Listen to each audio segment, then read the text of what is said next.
One summer moment can change a child's life. Through Toys for Tots Give and Go initiative, your support provides books, games, toys, and outdoor adventures that spark curiosity, creativity, and a love of nature. Whether it's fishing, learning a new sport, reading under a tree, or playing with friends, these moments build confidence and lifelong memories. For too many children, those moments never come. You can help change that this summer. Visit toysfortots.org. Toys for Tots, delivering hope beyond the holidays.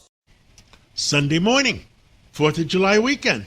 And with us today is Vincent Vallelong, and he's the president of the largest police union in New York City, the Sergeants Benevolent Association.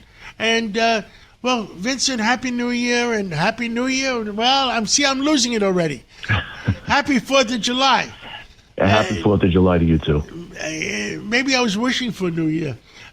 Tell us, you were very upset all week that you were supposed to get some extra people, and it looks like the city council budget went through without it. Yeah, it's an extreme disappointment. You have the speaker that basically is supposed to be a checks and balances for the mayor, and it kind of just shows now that she's proven she's kind of nothing more than a rubber stamp for his socialist agenda. We're supposed to get all these cops, and we're already losing people left and right. I mean, just this month alone, we are down. We had 81 people file for retirement, and we only got 35 new sergeants. And of those 35 new sergeants, really, we only got 15 because 20 got promoted to lieutenant. So the numbers are dropping. Our men and women are pretty much burning the candle on both ends. 12-hour tours, some going as much as 16 to 18 hours with overtime. They're exhausted, and we're losing bodies again. I don't know what the thought is, because 580 police officers, which is what it was they were supposed to put in, was the very least of the number that they projected. They should have a lot more. And again, this is another sign of defunding the police. There's no other way around it. For a whole year, you're not going to hire any more police officers. You're not having a police academy class. It's going to take us years just to make those numbers up. Are we on the road of destruction just by a matter of time? You know what? We're looking probably back to the 80s again. When you have people running along the streets doing what they want, and I'm not even talking about major crimes. You're talking about your middle of the road, some of the crimes that nobody even classifies anymore, the ones that are quality of life around your neighborhoods, that aren't being enforced because whether the DA's office or the city council has decided that they are no longer crimes. That's not something that the average citizen and the tax-paying citizen of this city should ever have to worry about, especially when they're trying to raise their kids in these neighborhoods.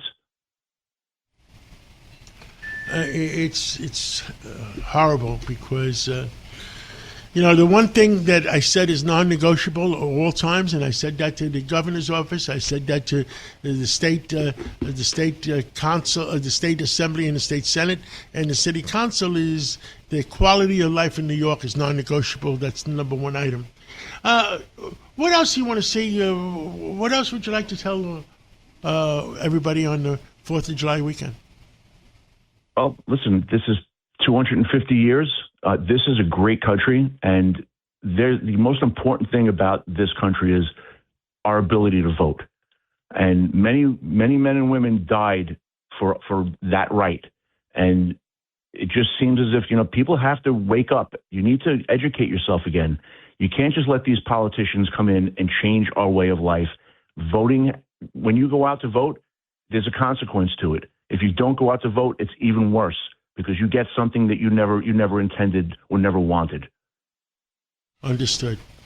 Well, Vincent Vallelong, president of the Sergeants Benevolent Association. I understand you guys had a big election, and you guys are doing such a great job. Your entire board got reelected. Yeah, we did. And, I got to say, it's extremely gratifying to have the full support of the men and women, that we represent. They've given us a mandate to continue to fight and to improve the working conditions and delivering, their benefits, which they deserve. And this also shows the lawmakers, on every level that, of government, that is, that, a united union it's a strong union, and we're not afraid to take on any of the challenges that come our way. And with that, it's an honor to represent this rank and the men and women in this rank. And the board, I can tell you that my board has done nothing but crushed it for the past 4 years. We've had some lows where we thought we weren't going to get a contract. We held tight.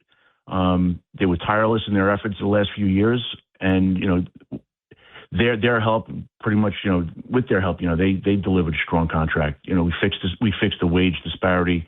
We're working on legislation to correct pensions. They just did a fantastic job, and I tip my hat to them. I wouldn't be here for another 4 more years if it wasn't for the board and it wasn't for the delegate body and what it is we do day in and day out. Well, WABC stands for common sense. It stands by your side. And our philosophy, WABC, we don't care if you're a Democrat or Republican or independent, as long as you stand for common sense. I agree. Thank you so much for coming on this Sunday, and happy 4th of July weekend. And we hope it's a good time to be with the family. Same here.